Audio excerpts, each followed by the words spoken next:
еркелікпен күлгендерін аналый. Ал бикештер оттай болып, қол тегізбес шоқтай болып жанады. Байланам көздеріңе оның жарқылдығын жазың жаным ай. Алатаудың аппақ қарындай. Ай, ай, ай.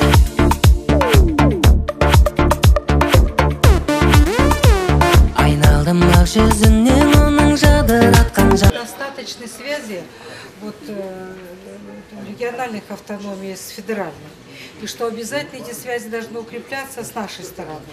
Конечно, вещь эта очень непростая, потому что это некоторые как бы рассматривают как ущемление прав региональных автономий по отношению к федеральным. А мне кажется, что мы... Я просто громче не могу. Но мне кажется, что тут, может быть, надо начинать с небольших дел, которые объединят нас всех. Всем региональным автономиям, там дальше местным, обязательно нужны, конечно, учебные пособия, прежде всего учебники по казахскому языку. И вот если финансирование будет федеральное, эта вот работа, по-моему, должна объединить, потому что детям учиться не на чем. Такой возможности нет. Если в Казахстане, из Казахстана тоже получить эти учебники практически невозможно. Они распределяются четко по школам, и они не выходят в продажу, вот, например. Это первое. Учебники уже созданы, в частности, вот учебник Мусаева, который он написал по казахский язык в Москве. И, конечно, он сейчас только идет в МГУ, на факультете народов стран Азии и Африки. Но я думаю, что это можно будет обязательно это распространить, тиражирование этого учебника. Меня очень волнуют вопросы истории, потому что очень многие мамы говорят, что дети хотят знать, вот, например, в России свою историю, а нигде, вот особенно в регионах, нет этих историй. Поэтому, как сказал Токарбай Кадыргалиевич, надо это немедленно сделать, чтобы поднять статус российских казахов. Ну и, конечно же, посмотреть в своих регионах. Нужно действительно прекращать все эти наши внутренние распри. Имеется в виду, в регионах сегодня по 2, по 3 лидера. Какие-то создали общественные организации. Хуже того, что они друг друга не знают, эти лидеры не общаются между собой. Сегодня для меня было открытие в том, что в Новосибирске 2 лидера, 2 женщины, они друг друга не знают, сегодня знакомятся. Своим делом. Знакомятся. Регионально, поэтому не стоит сейчас об этом говорить. Вы до сих пор не знаете, что региональная... Вы бы промолчали, Галина. Я вам говорю, я просто для примера, я могу не только Новосибирск сегодня. Я не знаю, почему она не знает. Вы друг друга, вот именно. Давайте не будем об Так этом вот, вообще, говорить. это творится не только в Новосибирске, это творится и в Саратове, и в Самаре, и не в Самаре, то есть, Не перебивайте, пожалуйста. Поэтому вы определитесь, в первую очередь, кто там лидер, не позорьтесь, потому что там смеются над нами эти правительства тех регионов. Им удобно, когда у нас идут непонятная обстановка, и поэтому вы не можете там участвовать в региональных грантах, где более-менее порядок, там и общается власть с этими общественными организациями, выдают гранты и помогают проводить всякие всевозможные мероприятия. Они сами даже нас поднимают в этом плане, что давайте нацеливают нас на всякие национальные традиции, обычаи, чтобы мы там создавали. Там не надо много ума. Все у них это в программе закладывается. Поэтому я бы хотел, в первую очередь, как член правления Федеральной национальной культурной автономии казахов России, попросить всех регионы, где и привести в соответствие. Все-таки избрать достойного в первую очередь. А потом уже эти буквари, книжки и концерты, все у вас будет, когда у вас будет взаимопонимание. Это не только у них, это везде так. Казахи народ такой, значит. Вот я султан, второй это побогаче, второй султан, третий, а работа не идет с места, не двигается никаким образом. Вот в частности в Тюмени у нас, к сожалению, можно сказать вот таким образом, что у нас есть несколько общественных организаций, когда-то в силу того, что модно было, и как-то насоздавали их, и теперь есть руководители, которые не хотят отдавать вот этот вот момент, и всяко доказываем. Я думаю, что на уровне администрации, как вот говорил сейчас сосед, очень удобно. Сейчас на сегодня не регистрируем, мы просто, они проводят собрание, говорят, что на общественных началах мы даем копию устава региональной автономии по местным автономиям, и вот на основании этого работают. Это будет правильно или неправильно, как вы? Это по-любому у нас будет правильно, весь смысл должен. У нас много может быть местных автономий. Ну? Хоть 1000. Не, юридически зарегистрировать, отчетность, то все, ну, правильно, сложности просто. Какие сложности? Вот немцы Да сложности. сделали, татары сделали. А бездер сон никак. Конечно, сегодня я Токтарбаев поддерживаю, я сам там много лет руководитель, люблю во всем порядок.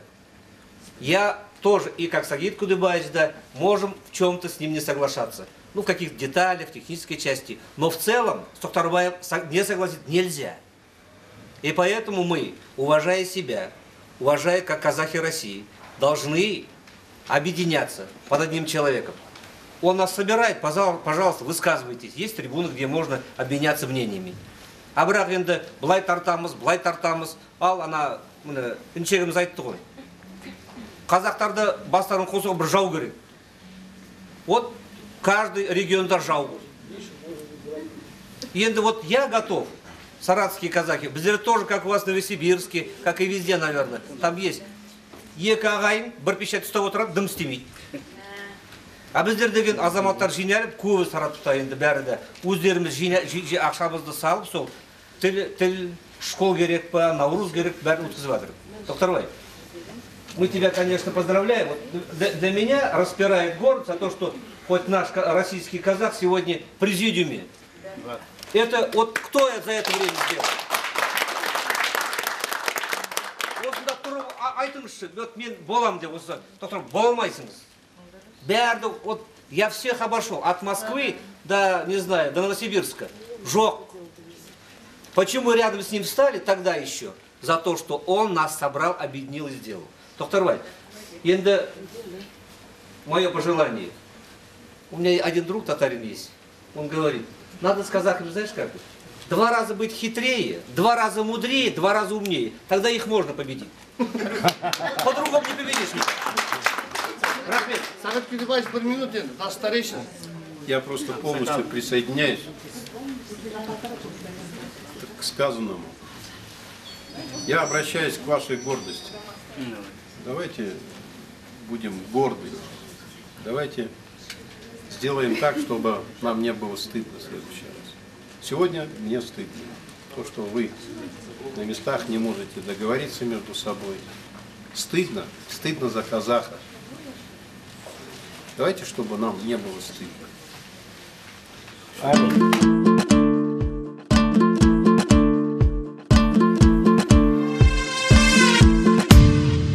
Жанары оттай жанып, жүрегімді шоқтай қарып, сұлуларды көргенімде жаным таға таппай қалып, нананы жүректің әсем мәніндей еліткен бірден мені гүл майысып жүргендері, қоңыраудай сылдыр қағып еркелікпен күлгендері, нананы ал бикештер оттай болып, қол тигізбес шоқтай болып жанады. Байланам көздеріңе оның жарқылдық. Бір қазақтың бесігінен таралдық. Бірігіңдер бауырлар, бүгінділсек төрімізге толар құт. Бәрі де ыстық, күн де ыстық, дала да ыстық, ал қазақтың құшағы одан да ыстық.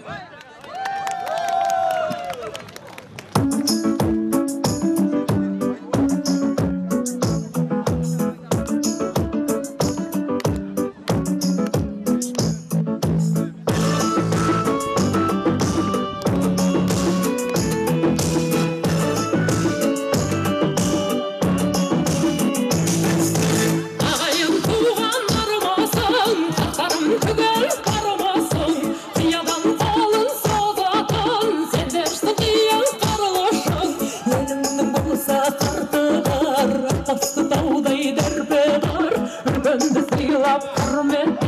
қазақтың ата салты бар, қазақтың ата салты бар. Болсайшы аман апамыз, болсайшы аман апамыз, екені жақын жерекер, болсайшы қабыл атамыз.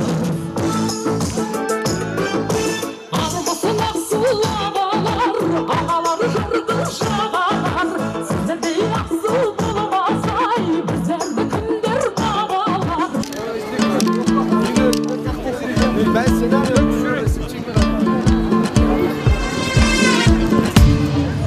Жанары оттай жанып, жүрегімді шоқтай қарып, сұлуларды көргенімде жаным тағат таппай қалып, нананы жүректің нәрсе мәніндей. Еліктен бірден мені күлмайысып жүргендері, қоңыраудай сылдыр қағып, еркелікпен күлгендері, нананы ал бикештер оттай болып, қол тигізбес шоқтай болып жанады.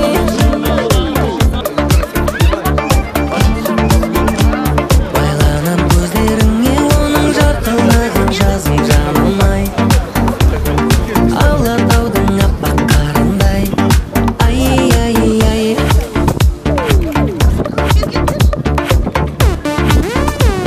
Айналдым ақ жүзіңнен оның жадыратқан жастық шағындай, ақ жайықтың атқан таңындай. Ай, ай, ай.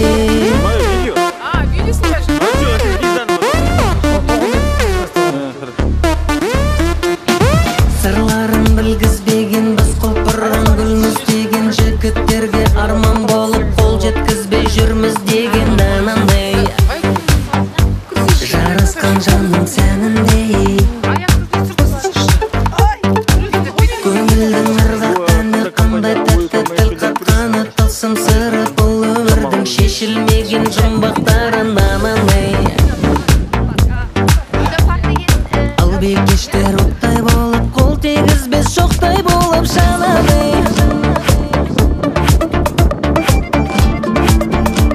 Байланып көздеріңе оның жарқылдаған жазым жанамай, Алатаудың аппақ қарындай. Ай, ай, ай.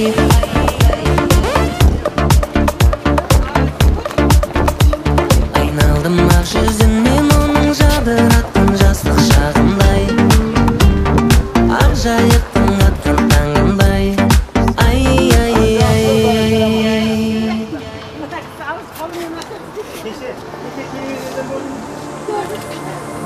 Ал бикештер оттай болып, қол тигізбес шоқтай болып жанады.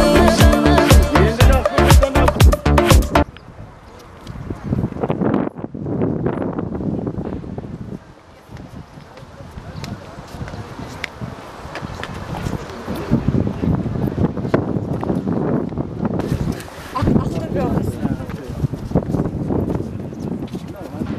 Ақтота Сарқыбай тауы Қазақстандағы ең әдемі, ең көркем таулардың бірі болып саналады.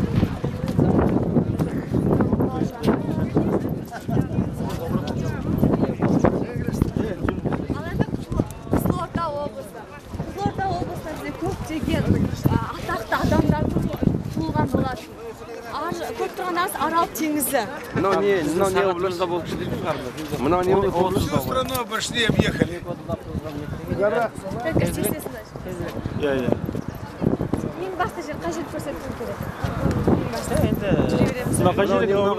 Қызылорда облысы.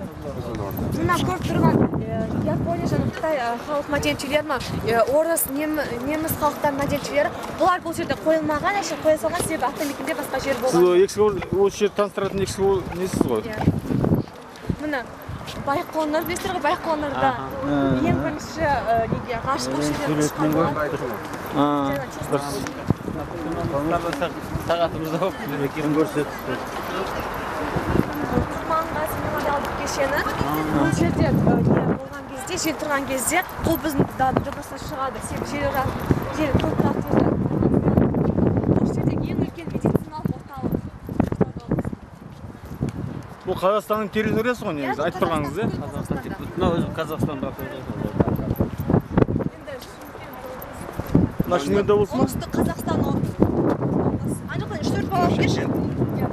3-4 баланы алып кел. Оңтүстік Қазақстан облысы. Есіні екеу тұрсын тұрған арналған кесенеміз.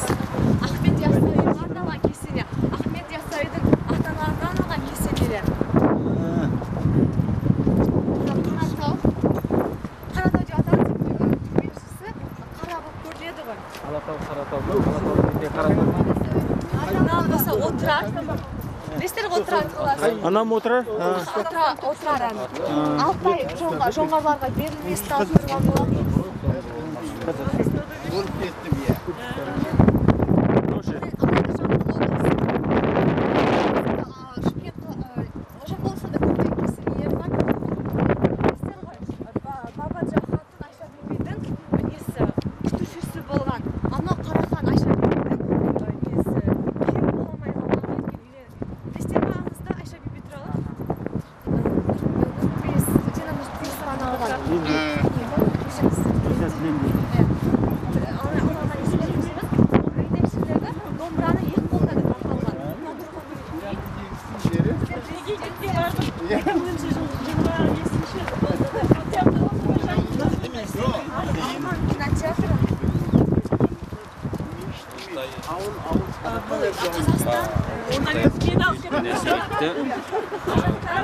Ошақтағы мешіт, Уалибай мешіті.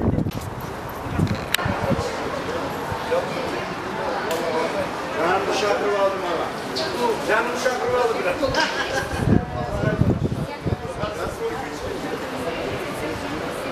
Oğlan iki.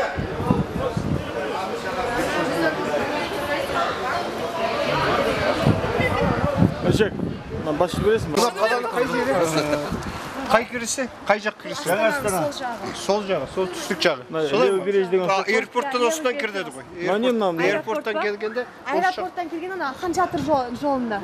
Содан кіреді ма? Так, мынау не мына қарындасы, мына здание қандай?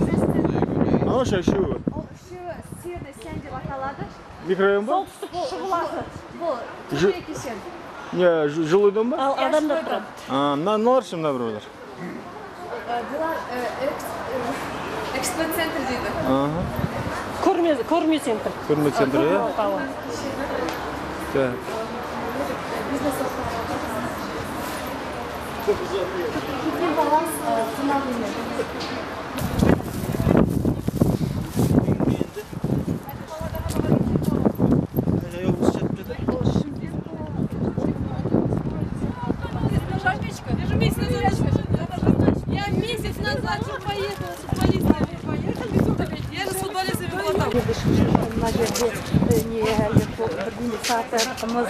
Да, наверное, сам. Рахмет.